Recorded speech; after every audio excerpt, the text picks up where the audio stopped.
ஃப்ரெஷ்ஷாக மசாலாலாம் வறுத்து அரைச்சி காரசாரமாக ப்ரான் பெப்பர் கிரேவி எப்படி செய்கிறதுன்னு பார்க்கலாமா? ப்ரான் வாங்கினா கண்டிப்பாக ஒரு தடவை ட்ரை பண்ணி பாருங்கள். டேஸ்ட்டு வேறு லெவலில் இருக்கும். அதுக்கு ஒரு கடாயில் மல்லி, அது கூடவே சோம்பு, சீரகம், 2 ஸ்பூன் மிளகு சேர்த்து, அது கூடவே கரம் மசாலா சேர்த்து நல்லா வறுத்து விட்டுட்டு ஒரு மிக்சர் ஜாரில் சேர்த்து பொடி பண்ணி வச்சுக்கோங்க. அதே கடாயில் நல்லெண்ணெய் சேர்த்து அது கூட சோம்பு, சின்ன வெங்காயம் சேர்த்து அது கூடவே கருவேப்பிலை, காஞ்ச மிளகாய் சேர்த்து நல்லா வதக்கி விட்டுக்கோங்க.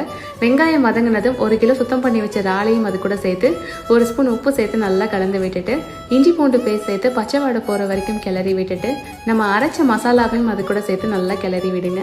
இப்போ இது வேகிறதுக்காக கொஞ்சமாக தண்ணி சேர்த்து நல்லா கிளறி விட்டுட்டு மூடி போட்டு வேக வச்சிங்கன்னா மசாலாஸ் எல்லாமே நல்லா வெந்து செட் ஆயிரும். இந்த மாதிரி ஓப்பன் பேன்லேயே கிளறி விடுங்க. எண்ணெயெல்லாம் பிரிஞ்சு வந்ததுக்கப்புறம் பொடியை நறுக்கின கொத்தமல்லி தூவி கிளறி சுட சுட பரிமாறினீங்கன்னா சூப்பரான prawn pepper masala ready. Taste சும்மா அள்ளும். இது நீங்கள் ரைஸ்க்கு மட்டும் இல்லை, சப்பாத்தி, நான், பூரி, பரோட்டான்னு எல்லாத்துக்குமே சூப்பராக இருக்கும். கண்டிப்பாக ட்ரை பண்ணுங்கள்.